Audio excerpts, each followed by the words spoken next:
Welcome to Cars Yeah, show number 52. This is Cars Yeah, where you'll enjoy interviews with inspiring automotive enthusiasts. Mark Green is here to provide you with a fuel injection of automotive inspiration. So get in, sit down, buckle up, and get ready for a wild ride here on Cars Yeah.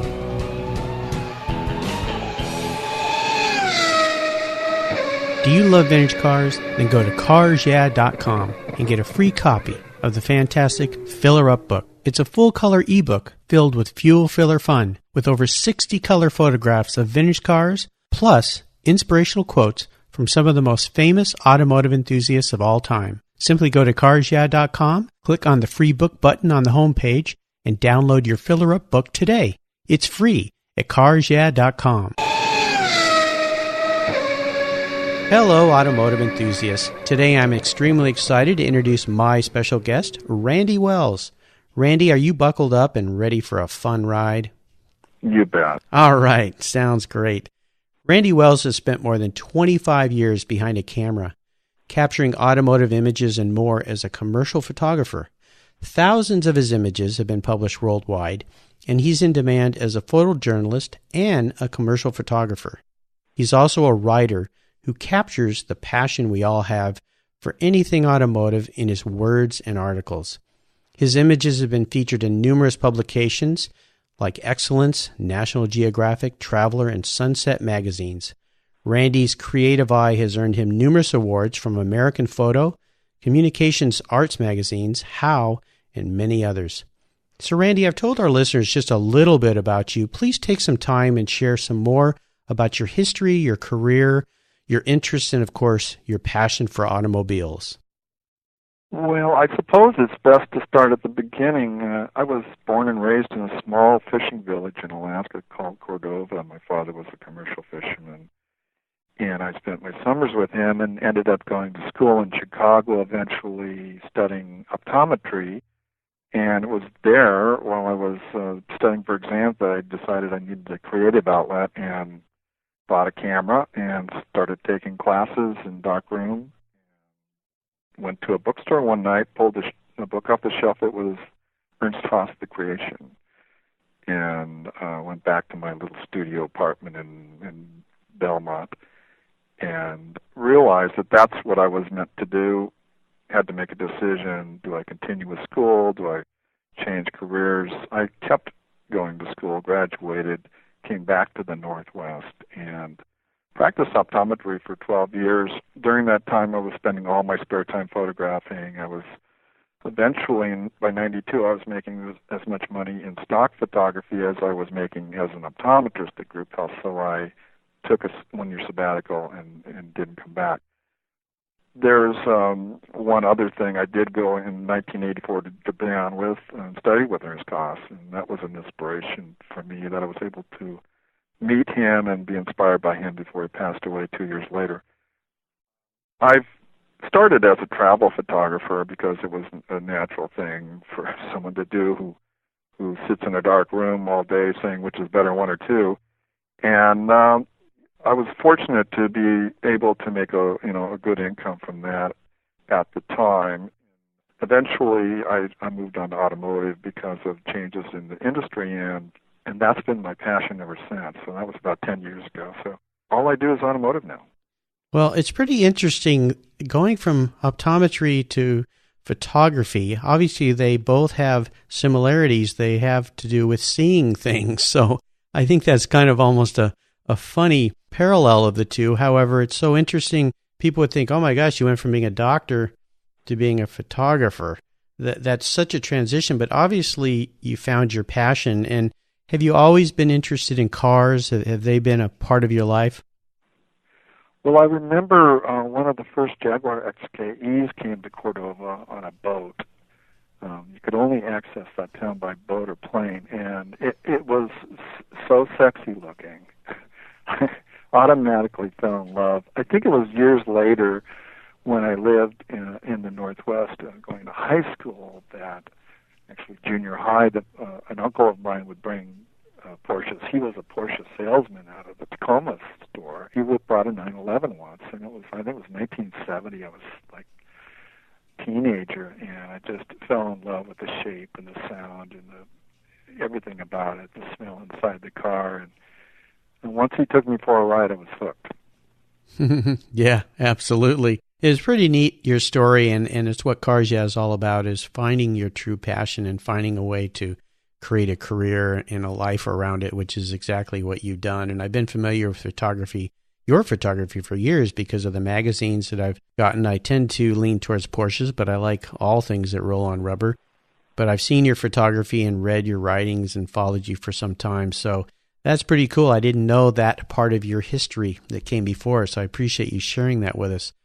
As we continue on your journey, I always like to start with a success quote, something that's been instrumental in forming your life and your passion. It's a great way to get the inspirational tires turning here on Cars Yeah. So Randy, take the wheel. All right, I'm going to start with a quote by Albert Einstein, which is probably familiar to a lot of people. The quote is, "In the middle of difficulty lies opportunity." It's been a lesson that I've had to relearn many times because, your first reaction to difficulty is often one of frustration and, asking, why is this happening? And I've learned over time that it's better to just let that be and look for the open door. When the door closes, look for the open door that's opening right there in front of you. Frustration is sometimes my greatest inspiration with photography. Oftentimes when I meet an obstacle, it's something that I have to find a way around, and in the process, I usually, on the edges of the scene, is the real photograph that's waiting for me to find it. So I always try to remember that whenever I run into a difficult situation. It's a great example, and I've looked at so many of your photographs on your website, and what you're describing is exactly what I've seen. If you're trying to take a picture, let's say, of a person on the beach, to veer away from cars a little bit, and I saw one of your pictures where there was a horse in the foreground. Well, most people would say, well, get the horse out of the way and shoot the lady in the water. But no, you shot over the mane of the horse and created a whole nother experience for the viewer, and I'm sure it's the same with cars. Are there some examples of how you've incorporated that success quote into your business and your life? Maybe some stories you could share of being pushed up against frustration and how you overcame those situations? Yeah, sure. Just kind of going back to that initial story I told about my history, it was 9/11 in 2001 in New York that really changed things for me with my travel photography career. I was no longer able to really be as successful roaming the world selling stock. There was royalty-free images and microstock, and film was changing to digital, and it was easier to take a satisfactory photograph.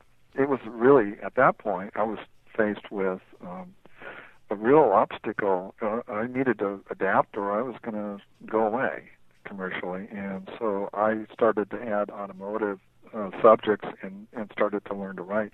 And once I had that skill set in place, my career started to grow again in a different way.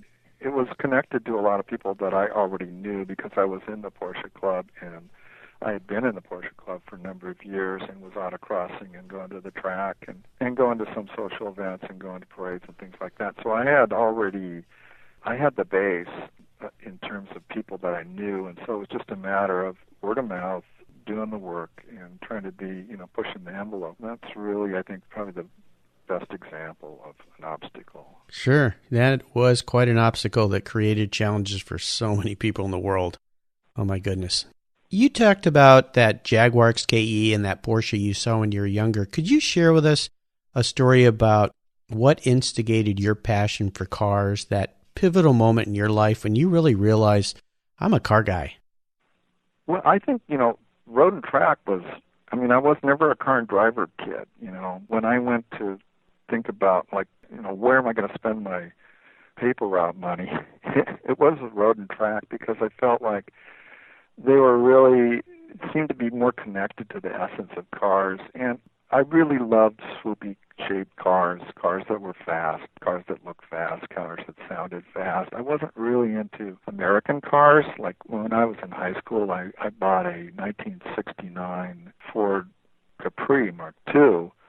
was actually a Euro model, and it was only like 1,500 cc's or something. But the first thing I did was I put a cherry bomb muffler on it, wheels and tires, and then I lowered it. And then of course it was rubbing on the fenders, so I had to push the fenders out. So I think at that point I was probably 18, 19. I think I was a pretty confirmed car guy at that point.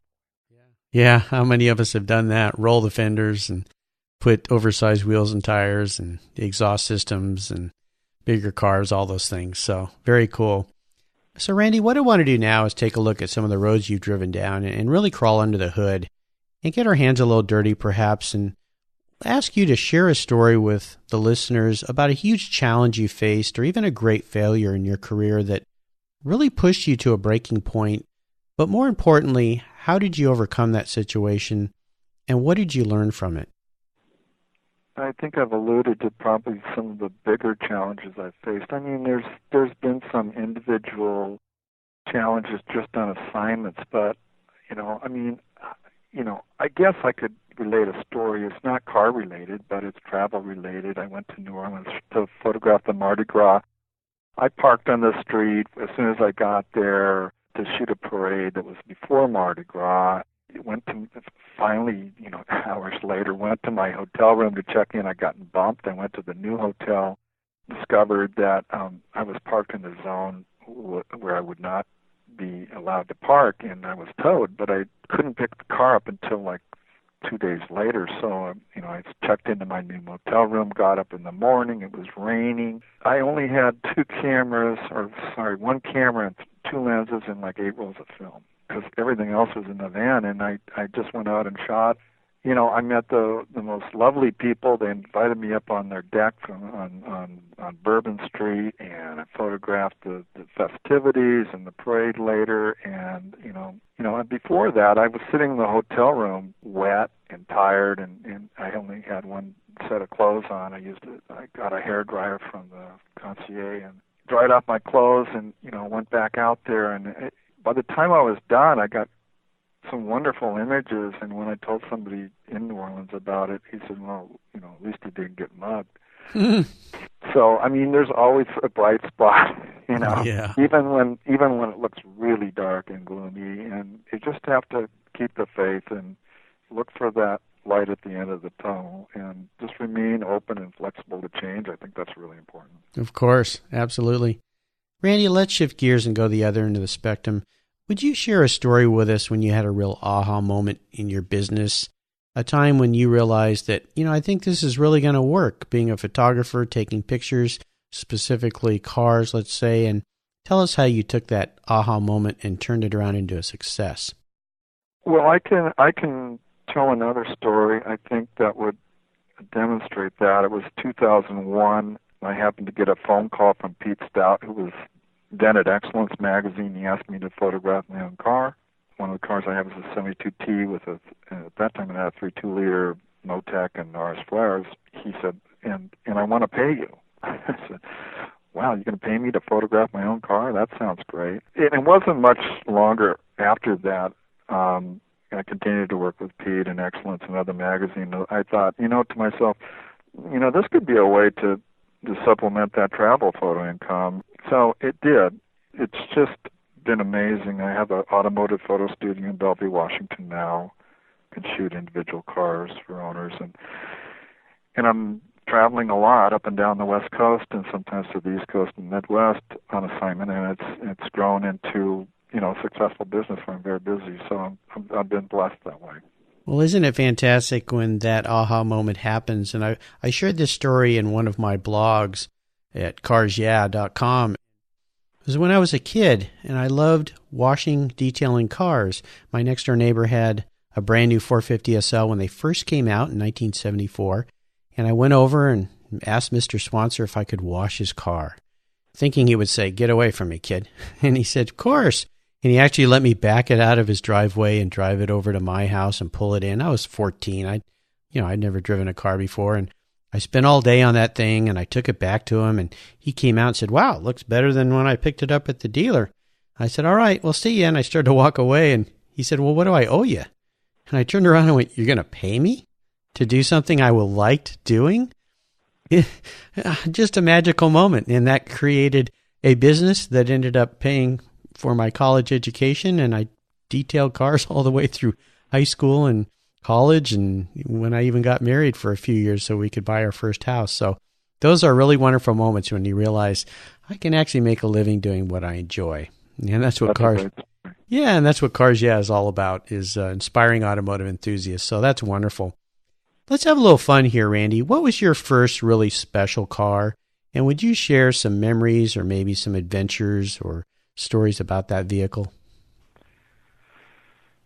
I'm not sure I want to do that. Well, this is a family-rated show, so let's... Yeah, I know. That's what I'm thinking. No, that Capri was probably, one of my special cars. I had an Opel Manta after that. I remember I waited till the last minute to drive from Seattle to Chicago one year to start school, and I ended up driving. I think I slept for 4 hours, and I was tailgating the big trucks all the way.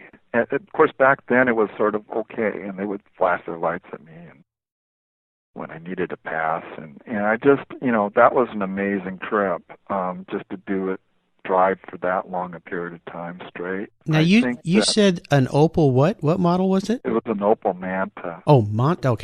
Okay, and, well, exciting. Well, those are great little cars, and the Capri's a great little car, too. It kind of reminds me of the Celica, the old Celicas back from the 70s and 80s. Those were fun little cars, almost rally-type cars, if you will. So, very cool. Is there a car you've had in your past that you sold that you really wish you could have back? I guess I'm lucky. I don't have any regrets about selling any cars.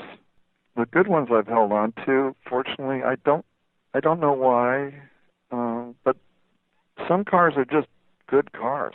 They just have good energy, and they come with good energy. Things you do with the car just add more good energy, and it's a car that you get into, and it's like an old shoe. I've really been lucky to be able to hold on to those cars, and so I guess I've been lucky. Yes. Sold a lot of cars. You have. I think you're one of the first guests I've had that says, I don't have any seller's remorse, other than maybe a few people that their whole idea is you just don't look back. Once it's gone, it's gone. It was the right time to let it go, and so what? Whatever happens. Yeah. So you're a lucky guy then. Is there a project you're working on right now, Randy, that really has you excited and fired up? Well, I don't know if there's one particular project. They're all in different phases, a lot of them. Some are a sure thing, some are not. But I think overall I've started to shoot in a more documentary style, which I'm really enjoying. I find it's less one-dimensional, less superficial.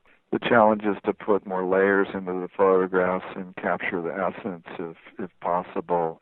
That's been mesmerizing, sort of very rewarding for me. Could you give our listeners an example of what you mean by that? I know this is an audio show, so we can't show it, but could you describe what you mean by that documentary type style? Well, it's almost like combining street photography with cars and people.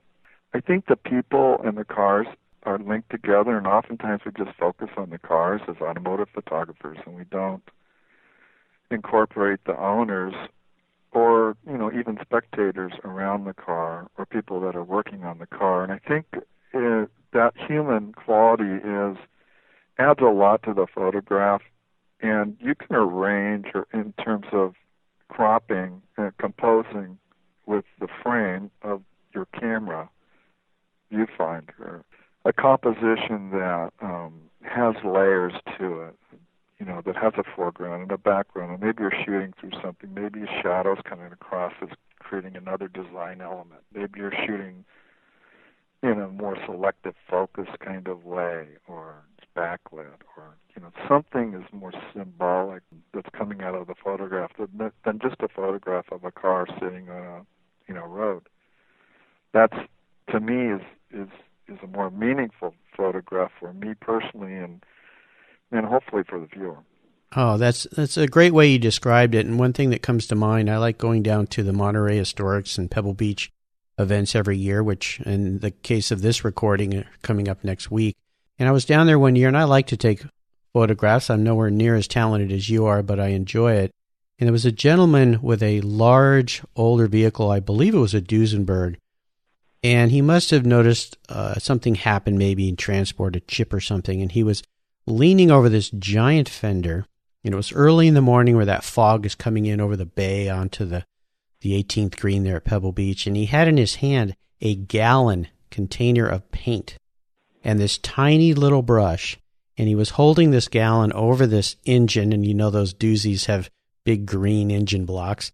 And he's applying this little dab of paint onto one little spot on the engine cover. And it made I took a picture of it. It was one of my favorite pictures of the thousands I must have taken that weekend, because it just captured that moment of time when that gentleman was probably panicking after getting his car on the lawn at Pebble Beach and chipped the paint.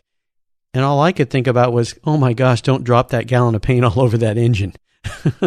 That juxtaposition combined with an element of humor, I think is surprising for the viewer. And if you can ask a question rather than provide an answer in a photograph, you're always ahead. Yes. And my son loves to take pictures too when he goes down there with me. And I find that probably a third of his photographs are of the people around the cars. Whereas most people are shooting just the cars, he's shooting the people, the owners, the spectators, and so forth. So you described that well. That's great. Here's a funny question for you. If you were a car, what kind of car would you be and why? A Porsche Speedster, probably, just because it was born the same year I was. And, I've always wanted one, of course, and I just recently photographed one, and there weren't many. There weren't very many built that very, very first year. It's just a lovely shape. I know it's not fast, but it makes great noises, and it looks really cool, especially with people driving it. So I'd say that Porsche Speedster. Well, I too share your passion for those vehicles. I want a 58 because that's the year I was born. So you talking about a 56? Oh, I don't want to name the year. Oh, come on. I just admitted to my age. Good. Yeah, well, they are beautiful vehicles. I've always wanted one. Unfortunately, my goodness, their prices have just gone into the stratosphere like so many special cars. So I may have to talk to one of my guests I recently had who builds the Intermechanica Speedster, Henry Reisner, and have him build me one that will get me close to the experience. But they are special cars. They're just beautiful.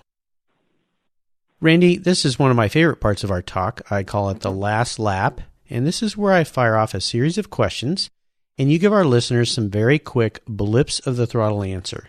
Are you ready to go? You bet. Okay. What is the best automotive advice you've ever received? I would say buy a car that's already done. I've heard that one before. And why is that? Not that It'll save you a lot of money. A lot of money. Headache. Yeah. As long as you can find a car that's been done the way you want it. Or, if it's a stock car, then, of course, that's a lot easier. Yeah. Restoring cars are sure fun, but boy, it is sure expensive, that's for sure. Would you share one of your personal habits that you believe contributes to your success? Well, I talked this over with my wife because I couldn't come up with an answer.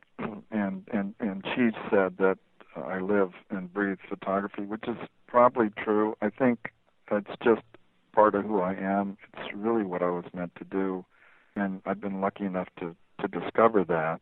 I'll come home from a photo shoot, and I can't wait to edit the photos. I'll stay up and just go through the whole take, back everything up, of course. But I think it's a work ethic that my father instilled in me. But it's not just discipline.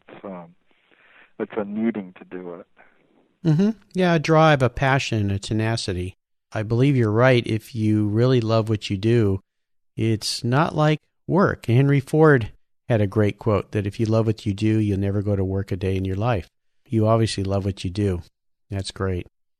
Is there a resource that you really enjoy that you could share with our listeners? Maybe a website that you go to often, or a blog, or a forum? Yeah, the early 911sregistry.org forum is something that I go to almost daily. There's a lot of great information on the long hood 911s. It's pretty specific. That's kind of where my passion is for those early cars. There's 356 clubs. There's a registry as well for 356s. There's a registry for 912s.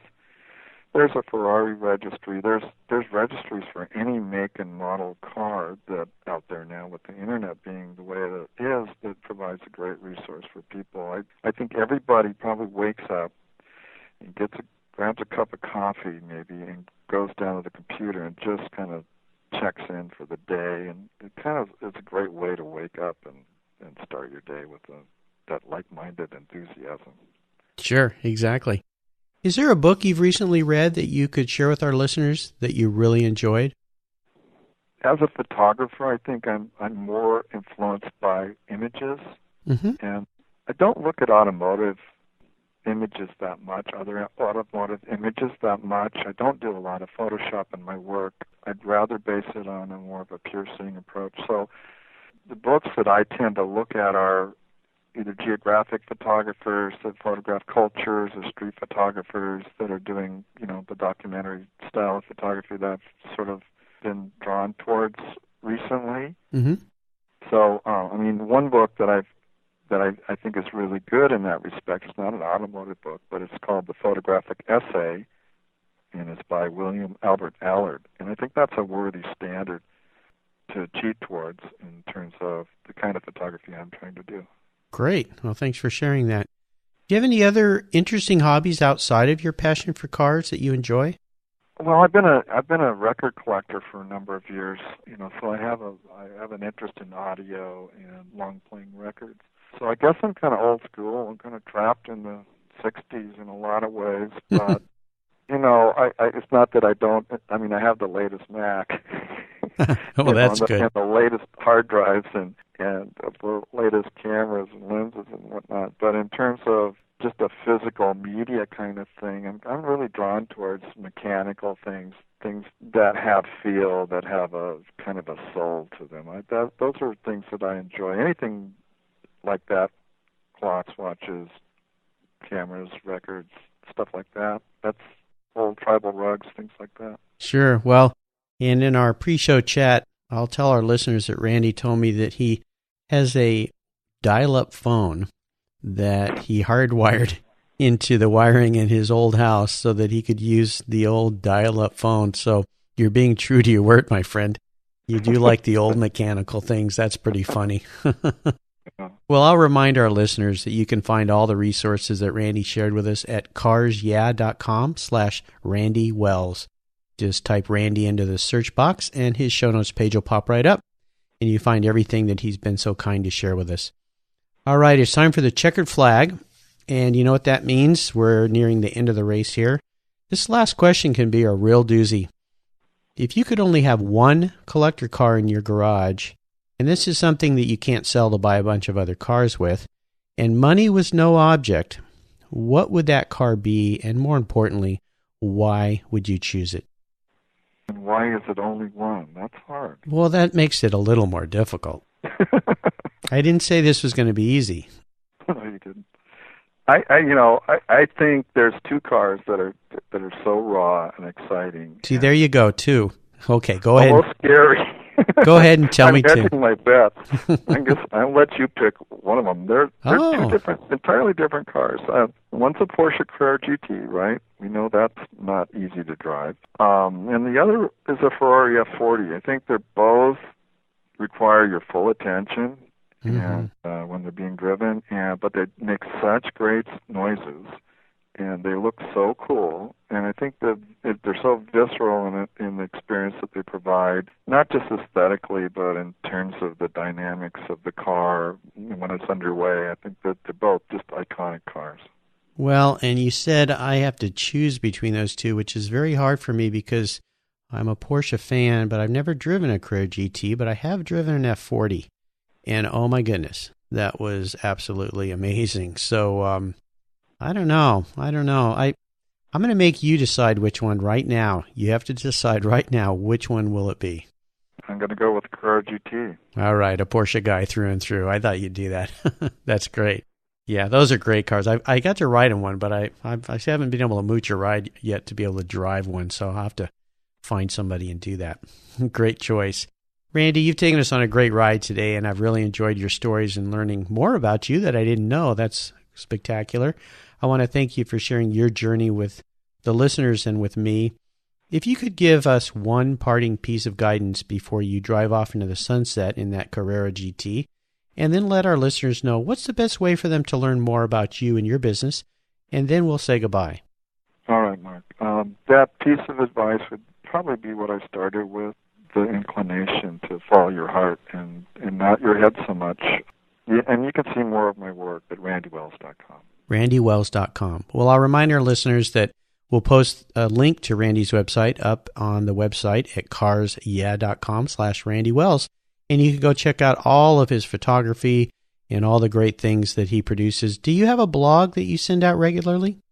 Yeah, there's a blog on that site, and then there's a link to my main website from there. Great. Well, I encourage everybody to go check that out and have some fun looking at all the great imagery that Randy will share with you on that website.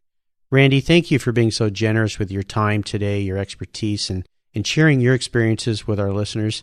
Until we talk again, we'll see you down the road. Thank you, Mark, for having me on. Thank you so much for joining us on today's ride here at Cars Yeah. Drive on over to carsyeah.com to find show notes and inspiring automotive fun. Download your free copy of Filler Up, a fun book filled with gorgeous photographs of fuel filler fun, including quotes from more inspiring automotive enthusiasts. Download your copy today, and we'll see you next time on Cars Yeah.